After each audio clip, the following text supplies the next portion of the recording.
Today I want to talk about the industry hard truths. Yeah, the truths about the industry that some people we fear talking about. So, of course, there's this notion whereby when people see you succeeding in a certain area, they tend to just give you a call or maybe talk to you and tell you, hey, niaje, Willy, si uniite hata nikuje nifanye na wewe kazi. Hello Willy, kuna mtoto wangu hapa amemaliza high school, anaweza kuja kujishikilia hapo kwanza. Yes, so guys, it's never that easy and it's not that serious though per se, but that one I find it very careless. And even for people who are just finishing maybe school and they want to get an opportunity, I'll tell you this: go volunteer somewhere. When you volunteer, I know the people who have employed you there or where you are volunteering, and then they see ile bidii unaeka kwa kazi, these people will feel guilty and they'll just give you an opportunity to work with them. But hii notion ya uko so entitled, umetoka tu shule, uko maybe kwa industry, and you just feel like you deserve it. Who told you you deserve it? So I'm going to talk about some of the truths in the industry that people need to understand.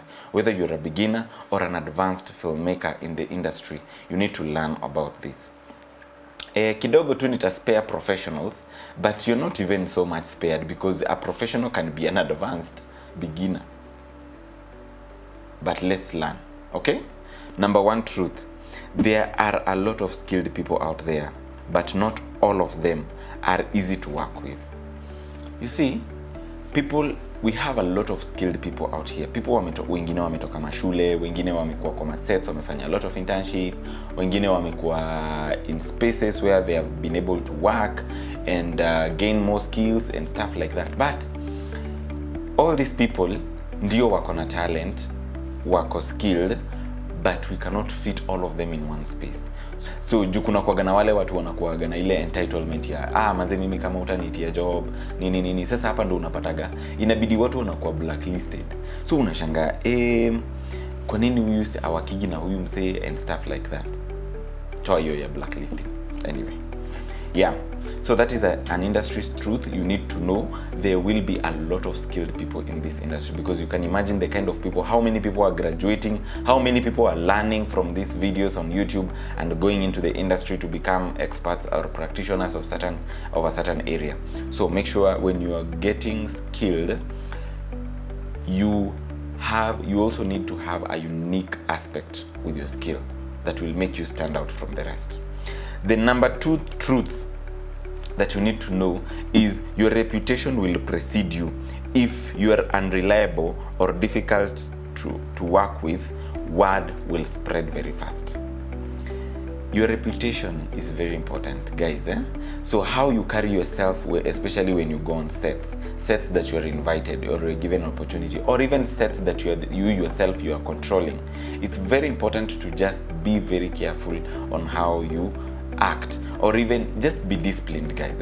There's this video I did, do's and don'ts on film set. You can check on it and just try and understand what are some of these things, because hizi ni rules hazijakwaga zimeandikwa mahali, ni tabia tu ambazo, tabia na sheria ni kama tu tabia zenye tunaishi nazo hapa duniani. There are some things that are not written, but how we live, the principles we live with, inatuambia like, if you do this is wrong, this is good, this is bad. Okay, so the reputation the way you carry yourself on set, it is something in it affects how you work, you're going to work with other people. And the way inasema bado, the word spreads very fast. Hii ndio unasikiaga wale wasa wanakoga kwa industry wako blacklisted. Unashanga umse kwa nini ako blacklisted? Yes, of course, hauwezi kuwa tu blacklisted out of nowhere, because kama mtu angekuwa na blacklist out of nowhere, ingekuwa ni everybody else basi ame blacklist you. But you need to ask yourself, why am I, or why is this person blacklisted? Ndio unakuja mtu anaangalia anasema, so this is what she or he did, this is what he or she behaved the way on the previous set alikuwa, this is how he was addressing people, this is how she was addressing people. So that bit of reputation is very, very important. Take care of your reputation if you want to live long and stay long in the industry and continue working with a lot of people in the industry, because again, word spreads very fast. Hii ni kitu yenye mtu ata realize nowadays this actor A or person B is no longer working with this production XYZ.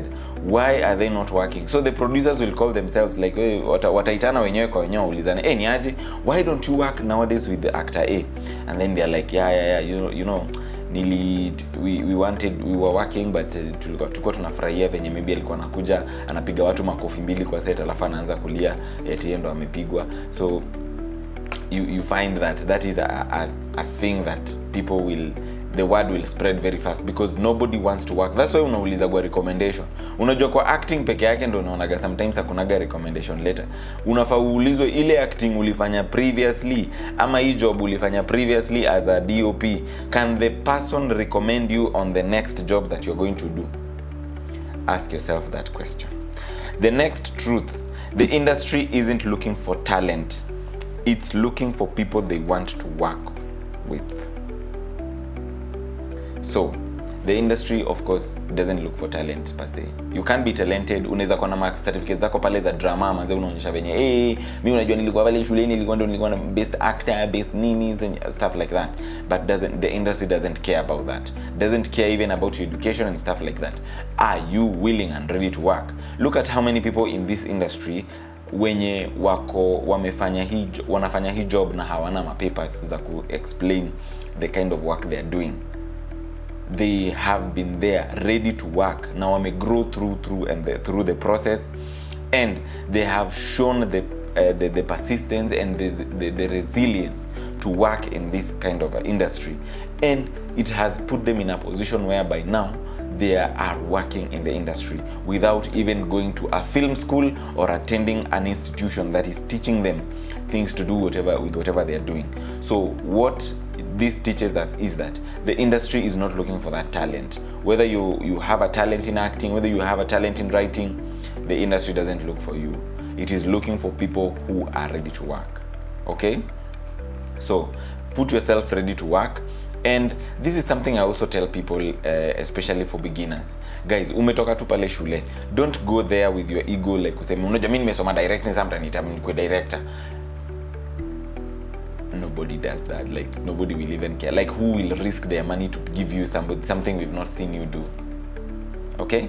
So get into the industry, go somewhere and learn. Especially na hapa kuna problems now with this Gen Z and the generation Alpha yenye inakuja najua. You guys, listen and listen carefully. Najua it's a digital age and we are embracing things are moving very fast na vitu zinakuwa very much microwaved na hatuachi ziive. Okay? So you want to be, wewe umetoka tu shule ama umedirect movie moja shule, unataka kuingia hapa nje unajiita the director. Go through the process bwana. Wacha hiyo mchezo yako ya the director. Nobody goes through that. Ati anatoka tu shule ati dually direct feature film moja ya project yake akamaliza alafu anakuja kutuambia hapa nje ni the director. Go through the process bwana. Sawa. The next truth is the fastest way to a career is work on everything. Work on student films, work on commercials, work on music videos, work on documentaries, work on these videos like talking heads, shows. Just work. You want to expose yourself in the industry and you want to build a career for yourself, just work. Guys, kuna hii notion pia watu umetoka wanasema mimi unajua mimi tu niko talented na camera, me want to just be holding camera every other day. Like, yes, I understand you want to do that. But now, who is willing, the other person mwenye already umepata mwenye ako kwa industry na anafanya hiyo kazi, are you willing to learn from them so that you can become better? Or wewe pale unataka tu kuenda umechoose kazi ati mimi sifanyagi hivi tu kazi, sifanyagi shoots kazi hizo. Wewe ni nani? You want to develop your cinematography skills. Why can't you go and work on student short films? Students are shooting somewhere. Go work there. There is maybe a music video somebody wants to be shot. Like unaweza pata, maybe it's your sister who is singing. Unamwambia, hey, can I try some shots with you? Like let me do a music video for you. It is maybe something like an interview, like a show like this one. kuja hapa usimame pale nyuma ya kamera unisaidie kuweka light, kufocus, nini kupiga settings. Let's work guys, let's work bana. Work on anything and everything that can be able to improve your skill, because you want to get access to cameras, you want to get access to sound, you want to get access to lighting. Find those spaces and work. Kuna place utaenda hizi set big. By the way, acha nikwambie tu, unaweza fikiria unaenda kuitoa hiyo set big. Utaenda hiyo set big, utajipata sasa wewe pale hivyo umekuwa msee wa kuletea na wasee maji. Hata unaanza kukasirika, mwanzo uzo mimi hata sikuwa nimesomea hizi mambo za kuletea actors maji. Mnanifanya aje set runner na mimi nimesoma lighting hizo miaka zote. Process what I said earlier. The fifth truth, tunaongelea about be the person people trust and they'll keep calling you. Yes, so you've been given an opportunity to work on a particular set. Make sure you build trust with the people. You never know who is watching, and you never know how people will refer you, because at the end of the day, people look at the kind of work you give in, the kind of effort you put in. Aiendagi people don't, unaweza fikiria maybe wame-ignore, but they have not ignored it. It is something very, very important for you to understand that this truth will help you garner yourself more jobs in the near future. So I'm talking about these 5 truths for today, and I will continue adding more truths as we continue with this this journey of understanding the journey of a filmmaker. And guys, thank you for watching. I know the truths have been truths. Na kama una feel imekukwaza sana. Kama imekukwaza, unaweza chukua wembe, umeze, uone kama utaweza kuwa na nini. Ama you can do 2 things. Choose wembe, meza, or swallow your pride. So you swallow 2 things. Chukua wembe, meza, or swallow your pride. And be ready to learn. Inject yourself into the industry and be ready to work, manze. Be ready to learn and work. Okay? Yeah. The cake is so big. Opportunities are there. Let's embrace ourselves, be ready to work. Na yeah, unajua vitu za ukweli hazikuangi rahisi hivyo. So that's why I had to just talk like this. And yeah, thank you so much for watching. Kama umestick to the end of this video, thank you so much. So if you have any questions, or if you find a problem, maybe there's something you want to learn or something you want to grow yourself into, just reach out to my number or my email. Let's help one another. Let's be able to grow, manze. Find a mentor, manze. Kama wewe ni mtu umetoka shule, you're growing into the industry, find somebody who can mentor you. Find somebody who can also coach you. Yeah, I can coach you at a fee. Yeah, I can coach you at a fee so that you become somebody who is ready for the industry, and I can still mentor you for free. But mentoring, you see, mentoring is different from coaching, and you need to understand the nitty-gritties. But reach out if you have any questions, and thank you for so much for watching. Until next time, see ya.